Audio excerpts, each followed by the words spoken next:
할렐루야. 3월 2일 토요일입니다.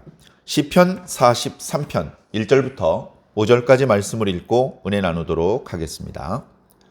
하나님이여 나를 판단하시되 경건하지 아니한 나라에 대하여 내 송사를 변호하시며 간사하고 불의한 자에게서 나를 건지소서.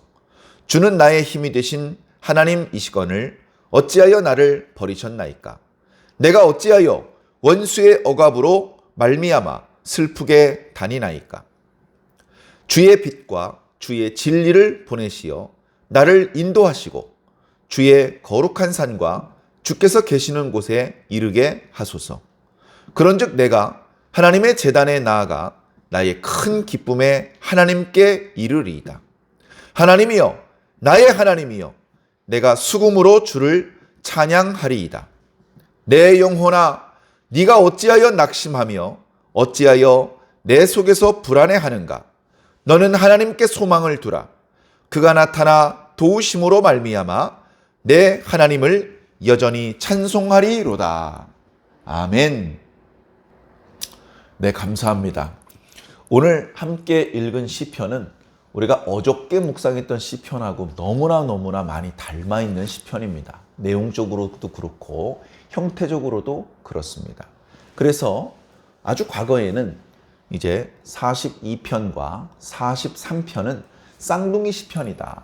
한 덩어리로 묶어서 42편까지만 읽지 않고 43편까지 함께 읽는 그런 전통이 있었다고 전해지는 그런 시편입니다.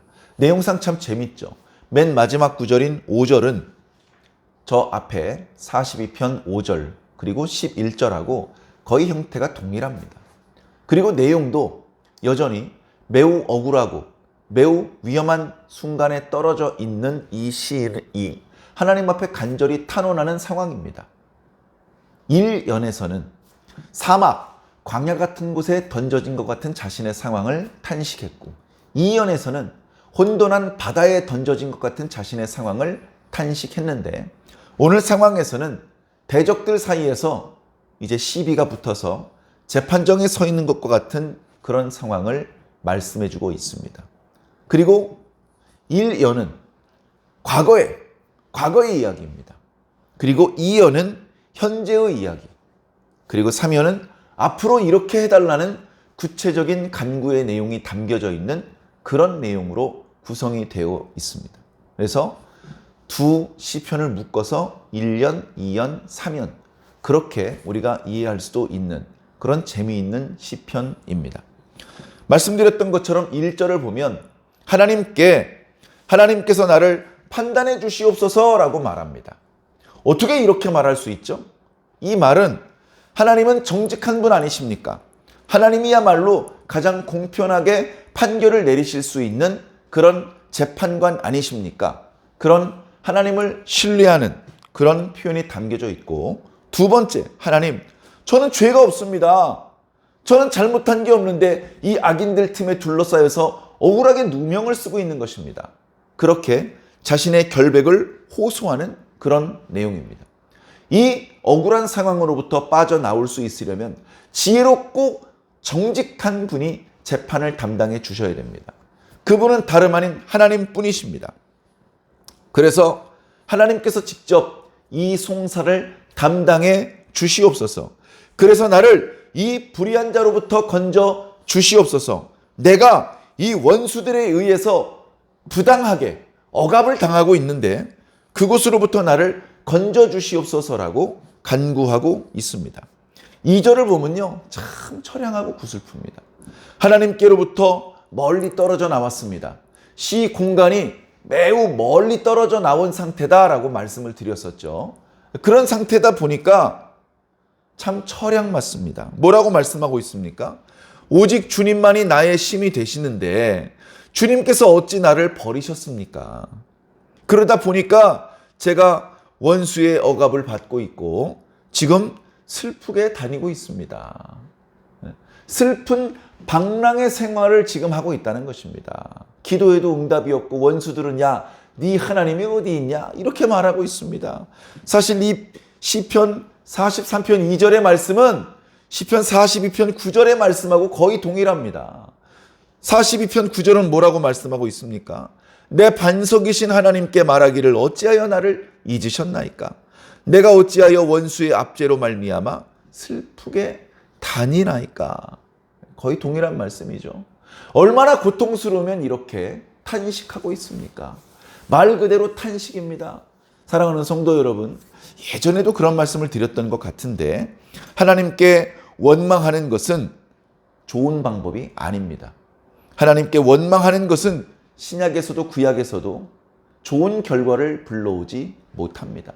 하나님께 오히려 책망을 들을 수밖에 없습니다. 그러나 탄식하는 것을 책망하신 적이 없습니다. 아파서 아프다고 말하는 것을 금지시킨 적이 없습니다. 오히려 탄식은 권장사항입니다. 아픈데 왜 입을 다물고 있느냐? 어렵다면서 왜 기도하지 않고 있느냐? 아프면 소리 질러라. 슬프면 울어라. 그것이 성경의 가르침이죠. 하나님 앞에 아무 숨김없이 우리의 고통을, 우리의 감정을 다 쏟아내는 것이죠. 그렇게 시편이 탄식하는 모습, 자신이 얼마나 고통스러운지 절절하게 표현하고 있는 것을 보면서 우리도 그렇게 하나님께 구체적으로 기도할 수 있었으면 좋겠습니다. 3절과 4절에는 구체적인 청원의 내용이 나옵니다. 주여 이렇게 해 주시옵소서. 그 내용을 살펴보면 지금 하나님께로부터 많이 떨어져 나와 있는 이 시 공간의 분리의 상황을, 그 벌어져 버린 간격을 좁히기 위한 간구입니다. 그래서 뭐라고 기도하고 있습니까? 주여 나를 인도하셔서 주의 거룩한 산으로 인도하여 주시옵소서. 주의 거룩한 산은 시온산입니다. 성전이 있는 그 언덕이죠. 주여 나를 주께서 계신 곳에 이르게 하여 주시옵소서. 주께서 계신 곳은 다름 아닌 그 성전입니다. 그리고 그 다음 구절에는 내가 하나님의 제단 앞으로 나아가기를 원합니다. 성전에서 그 마당에 있는 제단 앞으로 나아간다는 것이죠. 그리고 최종적으로는 내가 나의 큰 기쁨에 하나님께 다다를 것입니다. 시온으로, 성전으로, 제단으로, 하나님께로, 이렇게 멀리 분리되어 있는 하나님과의 시 공간의 간격을 좁히기 위해서 기도하는 것입니다. 하나님, 그 간격을 좁히고 싶진 않고요. 지금 돈이 떨어졌는데 돈 좀 주세요. 하나님, 제 주변에 이 잔챙이들이 왜 이렇게 저를 괴롭힙니까? 이 잔챙이들 싹 짓밟아 주세요. 이런 걸 구하는 게 아닙니다. 하나님과의 간격을 좁혀달라고. 다시 하나님의 성전에 가게 해달라고. 다시 가까이서 주의 음성을 들을 수 있게 해달라고. 주님의 얼굴을 볼 수 있게 해달라고. 하나님께 다시 제사를 드릴 수 있고 하나님께 다시 찬양을 불러드릴 수 있게 해달라는 것이 우리 신앙인들의 마땅한 기도의 내용이 되어야 할 것입니다. 그러기 위해서 하나님께 빛과 진리를 보내달라고 간구하고 있습니다. 빛과 진리, 하나님께서 여전히 당신의 백성을 이끌어 주시는 방법입니다. 오늘 우리들은 이렇게 기도하곤 하죠. 주여 성령으로 충만케 하여 주시옵소서. 요엘 선지자를 통해서 약속해 주셨던 것처럼 하나님의 영을 우리 위에 한량없이 부어 주시옵소서. 그래서 성령이 충만해진 상태에서 주의 이름을 부르는 것이죠. 누구든지 주의 이름을 부르는 자는 구원을 얻으리라. 오직 시온산에서 피할 자가 있을 것이다 라는 말씀에 그 축복을 허락받게 되는 것입니다. 자, 그래서 우리도 오늘 이 시를 노래한 시인과 함께 같은 시편의 내용을 하나님 앞에 노래하며 기도해야 할 것입니다. 그러면서 마지막 구절에 이렇게 역시 찬양하고 있습니다. 내 영혼아, 네가 어찌하여 낙심하고 내 속에서 불안해하느냐.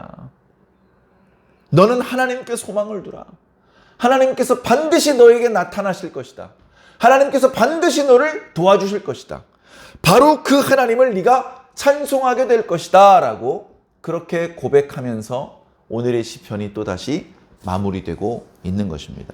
사랑하는 성도 여러분, 여러분들은 지금 어떤 상황입니까? 우리의 상황은 고난 중에 있든지, 고난에서 빠져나와서 평안한 상황에 있든지, 어떻게 보면 둘 중에 하나인 것 같습니다. 그게 계속 반복되는 것이죠. 고난과 근심의 상황에서 하나님 앞에 기도하고, 거기서 빠져나와서 하나님께 감사 찬양하고, 그러다가 뜻하지 않게 또 다른 고난이 찾아오고, 마치 바닷가에 있다 보면 끊임없이 파도가 밀려오는 것처럼, 야, 파도가 벌써 50번째 밀려왔어. 도대체 몇 번까지 파도가 밀려오고 끝나는지 세어볼래? 아무리 세어보아도 파도는 끝나지 않습니다. 그것과 마찬가지로 우리가 주님 품에 온전히 안길 때까지, 우리가 천국문을 열고 그 안으로 들어갈 때까지는 계속해서 우리들의 몸과 마음에 여러 가지 종류의 근심과 시련과 고난과 시험이 찾아올 수 있습니다. 그때마다 하나님을 원망하고 버린다면 하나님을 100만 번도 넘게 버려야 할 것입니다. 하나님을 버렸다가 하나님을 다시 찾았다가, 그게 아니고 잠깐 고통 중에 신음했다가 탄식했다가 기도했다가 하나님을 다시 찬양하며 감사하는 상황이 되었다가 하는 것으로 바뀌어야 됩니다. 우리가 항상 교회에 들어와 살 수는 없지 않습니까? 교회에 모여서 다 함께 예배드리고 찬양하고 은혜의 충만을 경험했다가 다시 세상 멀찍이 나가서 또 우리들의 일상의 삶을 살아야 됩니다. 그랬다가 다시 주님께 돌아와서 주님께 기도하며 예배 드려야 되고, 다시 또 멀찍이 세상 한복판에 서서 거기서 우리의 역할을 감당해야 되는 그 우리의 일상이 계속 반복되지 않겠습니까? 그 과정에서 우리를 찾아오시는 하나님, 우리 앞에 나타나시는 하나님, 우리에게 무엇이 필요한지 아셔서 적절히 도와주시는 그 하나님이 없다면 우리 그리스도인들은, 우리 하나님의 백성들은 아마 버텨내지 못할 것입니다.